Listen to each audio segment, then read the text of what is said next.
There's a question that has haunted me for a long time.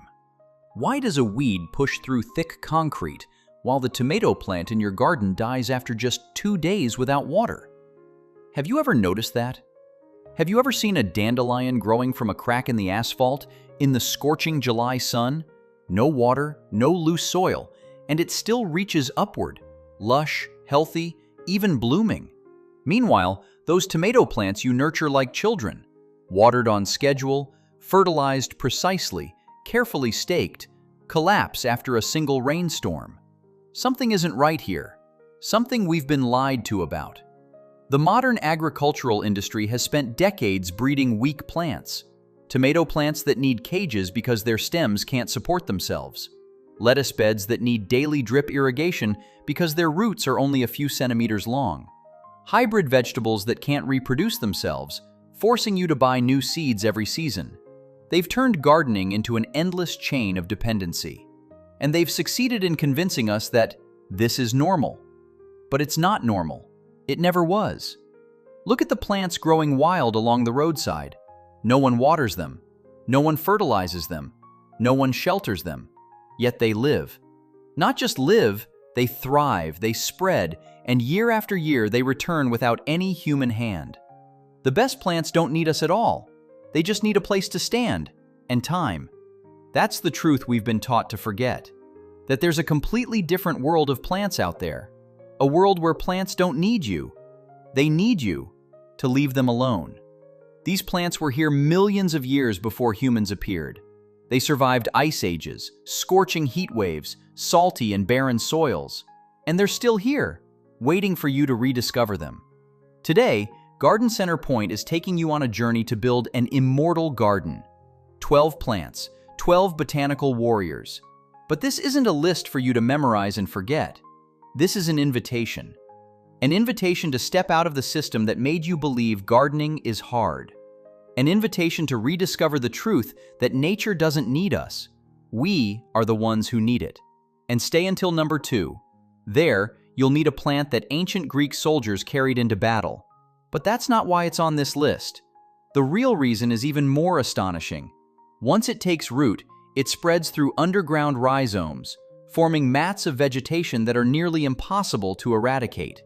It's not just a medicinal plant, it's an immortal invader. And at number 1, the peak of immortality, is a plant whose Latin name literally means always living. The ancient Romans planted it on their rooftops to ward off lightning. Medieval healers used it in place of aloe vera to treat burns. It can survive temperatures from -30 degrees Celsius to +40 degrees Celsius, and it doesn't need soil to exist. This isn't a list of plants. This is a blueprint for freedom. Freedom from the watering hose. Freedom from fertilizers. Freedom from the fear of crop failure. This is the garden that will still be alive when everything else is dead. Number 12. Jerusalem artichoke. Helianthus tuberosus. The bomb-proof root. Have you ever heard of a plant that people warn, don't plant it unless you want it there forever? Jerusalem artichoke is on that list. You've probably seen it somewhere. Those bright yellow flowers like miniature sunflowers growing wild along roadsides, on abandoned lots, in places where nothing else can survive. But what makes Jerusalem artichoke a legend among gardeners isn't those flowers. It's what lies beneath the ground. Its tubers. Once they're in the soil, they're nearly impossible to destroy. You can dig up every tuber, but if a single piece the size of a fingertip remains, it will grow into a new plant. And that new plant will produce dozens more tubers. And so it goes, year after year, spreading without you lifting a finger. And here's the fascinating part. Those tubers contain inulin, a prebiotic that feeds the beneficial bacteria in your gut. Unlike potatoes, which are loaded with blood sugar spiking starch, Jerusalem artichoke is a superfood your body digests slowly, keeping you full and healthy for longer. I remember reading a post from a gardener in Minnesota. He wrote, "I've tried to kill it 3 times. Now I just eat it." That's exactly the relationship you want with your immortal garden. Not fighting against it, living with it. And here's what makes Jerusalem artichoke a true warrior. It survives brutal winters down to USDA Zone 2 and still thrives in the warm sun of Zone 9. It asks for very little, just a spot where sunlight falls for most of the day and soil that drains reasonably well. Poor soil? It lives. Scorching sun? It reaches upward. The only thing it can't stand is having its roots sit in waterlogged ground. Beyond that, it handles everything on its own. Number 11. Horseradish, Armoracia rusticana, the indestructible spice machine. There's a truth that anyone who has ever grown horseradish knows. Once you have it, you'll never run out. Horseradish is one of the most stubbornly resilient plants on Earth. Just a fingertip-sized piece of root left in the soil, and a few months later, you'll have a new plant. No care needed, no watering. It just pushes back up year after year like a biological clock that never fails. Medieval Europeans knew this, and they grew horseradish not just as a spice. They used it as medicine. When you crush horseradish root, it releases allyl isothiocyanate, a compound with a nose-tingling sting, but that very compound also has powerful antibacterial properties. In the cold of winter, when flu swept through villages, a spoonful of crushed horseradish could be the only thing to clear airways and fight infection. Germany's Commission E, the world's most respected herbal medicine evaluation body, has officially recognized horseradish as a treatment for respiratory tract inflammation. That's not folk medicine, that's science. And in your Immortal garden, it'll stand there, waiting for you. When you need a fiery spice, it's there. When you need a decongestant, it's there. When you need proof that nature always finds a way, it's there. It's also not picky about where it lives. From frigid Zone 3 to balmy Zone 9, horseradish does fine. It likes sun, but won't complain if you place it in partial shade. The only thing it needs is soil that doesn't stay soggy. Give it loose, well-drained ground, and it handles the rest. Quietly, persistently, asking nothing more. Number 10. Purslane, Portulaca oleracea, the drought-proof omega-3 vault. I bet you've pulled purslane out of your garden before. Everyone has. It creeps through sidewalk cracks, sprawls across neglected garden beds, and you've called it a weed. But try looking at it with different eyes. Purslane is one of the most abundant plant-based sources of omega-3s on the planet. Did you hear that clearly? Omega-3s. The thing we usually think only comes from expensive salmon is growing for free on the sidewalk. Studies have shown that the level of alpha-linolenic acid, ALA, in purslane leaves exceeds any other known leafy green. But that's not why it's on this list. The real reason is its sheer endurance. Purslane is a C4 plant, a special photosynthetic mechanism that allows it to thrive in intense heat and drought, conditions where regular C3 crops like wheat, beans, and potatoes would die. While other garden beds wither under the summer sun, purslane stays lush and succulent, as if it was watered just this morning. Its seeds can lie dormant in the soil for up to 40 years and still germinate when conditions are right. Think about that. You could abandon a patch of land for 40 years, and when you return, purslane will still be there, waiting. That's not a weed, that's a gift. It thrives almost everywhere, from cool Zone 4 to scorching Zone 11. The more sun, the better it grows. Dry, gravelly, nutrient-poor soil? It lives. The only condition is that the soil must drain quickly. It would rather endure thirst through the summer than have its roots soaking in stagnant water of excess. Number 9. Amaranth, Amaranthus species, the perfect protein from ancient times. You've probably heard of quinoa, the famous superfood of the Incas. But before quinoa became a global trend, the Aztecs had something even greater. They called it huatli, the grain of the gods. That's amaranth. The Aztecs worshipped it. They held ceremonies with amaranth flour mixed with honey, shaped into figures of their gods, and ate them as a sacred act. They knew nothing about protein or amino acids, but they knew this plant gave them strength. Modern science has explained why. Amaranth contains complete protein, all 9 essential amino acids, protein levels up to 21%, higher than wheat and corn. But that's only half the story. The other half is its will to survive. Amaranth is one of the most drought-tolerant plants ever recorded. Its root system plunges deep and spreads wide, pulling water from soil depths that other plants can't reach. When drought drags on, when other crops shrivel, amaranth stands tall, green, nutritious, ready. And it self-seeds. A single amaranth plant can produce tens of thousands of seeds. Once you have it, you'll always have it. It doesn't ask permission, it just lives. Amaranth can grow from frigid zone 2 to tropical zone 11. It craves sunlight. Give it a place under the open sky where it can absorb the sun's full energy, and it would rather endure drought than be waterlogged. Well-drained soil is all it needs to begin its conquest. Number 8.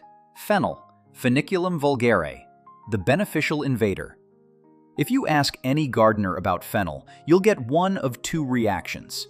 They either love it or they hate it. There's no middle ground. Why do they hate it? It self-seeds everywhere. It invades carefully tended beds. It grows in places you never planted it. It doesn't know boundaries. It doesn't ask permission. But that's exactly why it belongs in the immortal garden. The ancient Greeks called it Marathon, a name tied to the historic Battle of Marathon, where soldiers fought on fields of wild fennel. Olympic athletes of the ancient world ate fennel seeds to boost endurance. The Romans carried it across their empire, not just as a spice, but as medicine for digestion and respiration. The entire plant is edible. Fresh leaves for salads, crisp with a faint licorice fragrance, crisp stems for stir-fries, golden flowers for garnish, seeds for spice and tea. Fennel pollen is one of the most expensive spices in the world, prized by Michelin-starred chefs. In an immortal garden, you don't want plants that just stand still. You want plants that spread, multiply, and take care of themselves. Fennel does all of that. It's the invader you'll be grateful for. It thrives from cool zone 4 to warm zone 9. Give it a sunny spot. It needs light to produce its fragrant fronds and golden flower heads. The soil doesn't need to be rich, but it must drain well. It doesn't like wet feet. Just meet those simple conditions and it will sow itself through every season, spreading generously. Number 7. Kale, Brassica oleracea variety Sibelica, the winter warrior. Have you ever seen a bed of kale after a blizzard? When everything else in the garden is dead, tomatoes turned to mush, lettuce dissolved into water, beans snapped and collapsed, kale still stands. Its leaves may be covered in snow, but beneath that thin layer of ice, it's still green, still alive, still waiting for you. This isn't magic. This is pure biochemistry. When temperatures drop below freezing, kale begins producing sugars and storing them in its leaves, a natural mechanism to lower the freezing point of its cells. And here's the interesting part. After meeting frost, kale doesn't just survive, it gets sweeter. The starches in its leaves convert to sugars, transforming an ordinary green into something delicately sweet and rich without any seasoning at all. Medieval European farmers knew this. They grew kale as a primary winter food source, the only fresh green you could harvest in the middle of frozen January. In the highlands of New Zealand and Britain, kale was even used as winter livestock feed because its protein content surpassed corn. In your immortal garden, kale will be the winter sentry. When everything else sleeps beneath the snow, it stays awake, stays green, stays ready. It can live from brutal zone 2 to warm zone 11. Whether you place it in full sun or partial shade, it still reaches upward. The most important thing is that the soil drains well. It doesn't fear the cold, doesn't fear the frost, but it won't tolerate being waterlogged. Give it loose, well-drained soil, and it will stand through every winter. Number 6. Comfrey, Symphytum officinale, the bone-knitting healer. There's a plant that people call knitbone. It sounds like something out of a fairy tale, but it's real. Comfrey has been used since ancient times as a topical remedy to heal broken bones, wounds, and sprains. The miraculous compound in it is allantoin, a substance that promotes the formation of new cells and regenerates tissue. Modern medicine has confirmed that comfrey is significantly effective in treating arthritis, sprains, and muscle pain. But in the Immortal garden, comfrey plays another role, far larger. It's a natural fertilizer factory. Comfrey's roots can reach 2 meters deep or more into the earth, drawing up minerals that other plants can't access: potassium, phosphorus, calcium, magnesium. When you cut its leaves and steep them in water, you get a dark, rich fertilizer tea, some of the most nutritious plant food your garden will ever receive, completely free. And once planted, you'll never run out of comfrey. A tiny piece of root left in the soil, and it comes back. It's the heart of a self-sustaining garden, nourishing other plants with its own body, year after year, asking nothing in return. Comfrey grows vigorously from cold zone 3 to warm zone 9. It's not fussy about light. It can live in full sun or light shade. But the soil must drain well. Its roots go deep, and if the ground is waterlogged, they'll rot. Give it deep, loose soil, and it will work for you for decades. Number 5. Mustard greens, Brassica juncea, the furious self-seeder. Mustard greens are one of the easiest vegetables in the world to grow.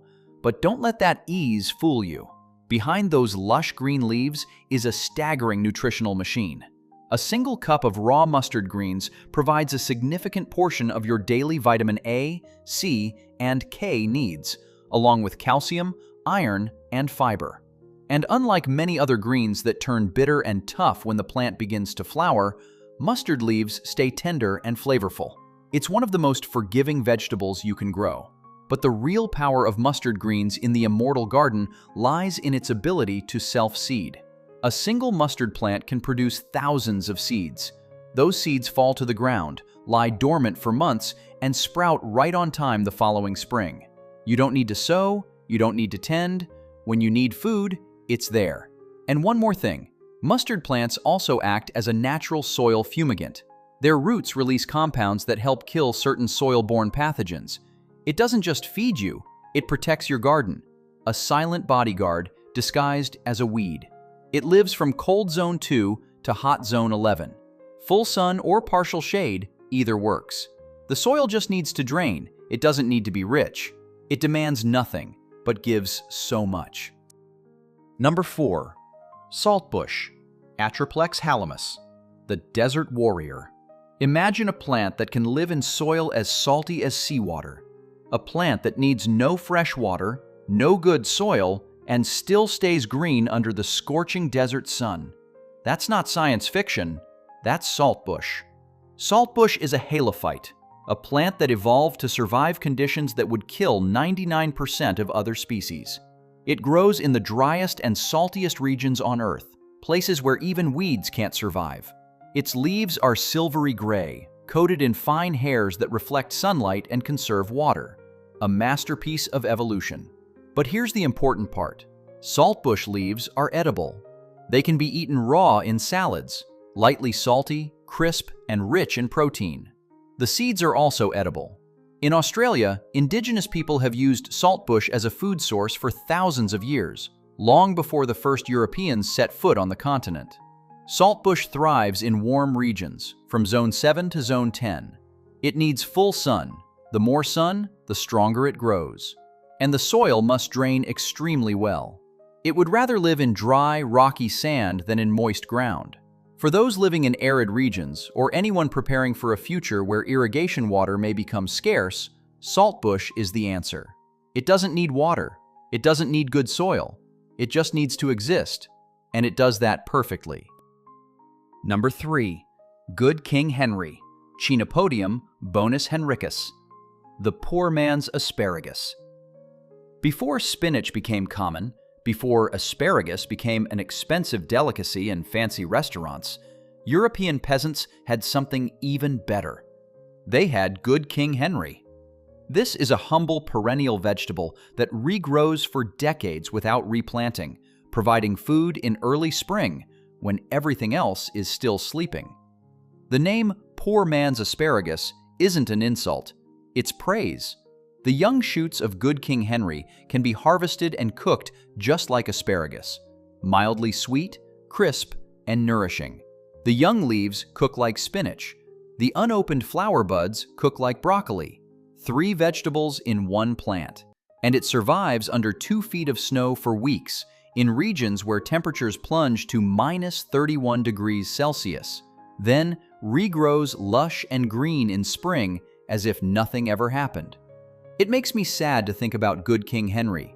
It fed European peasants through wars, famines, the harshest winters, and now it's nearly forgotten. But in your garden, it can live again. It's been waiting for that for a very long time. Good King Henry thrives from Zone 4 to Zone 8, regions with distinct cold winters. It can live in full sun or light shade. The soil should be moist but well drained. It won't tolerate waterlogging, but it also doesn't like soil that's too dry and barren. Give it a cool corner of the garden, and it will stay with you for many years. Number 2. Yarrow, Achilles millefolium, the immortal invader. Yes, its scientific name comes from Achilles, the greatest warrior of Greek mythology. Yes, ancient soldiers carried it into battle to stop bleeding wounds, but that's not why yarrow is on this list. The real reason lies in how it spreads. Yarrow doesn't just grow from seed. It creates a network of underground rhizomes, invisible tunnels beneath the soil, constantly sending up new shoots. Once established, it spreads into dense mats of vegetation. You can dig it up, but leave behind a single fragment of root the size of a fingernail and it comes back, stronger, thicker. It grows along almost every roadside across America. You've stepped on it hundreds of times without knowing. It needs no watering, no fertilizing, nothing from you. While other garden plants are dying under the summer sun, yarrow stays green, as if it was watered just this morning.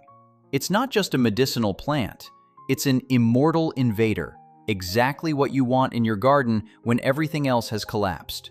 It lives from cold zone 3 to hot zone 9. Full sun is the only thing it truly needs.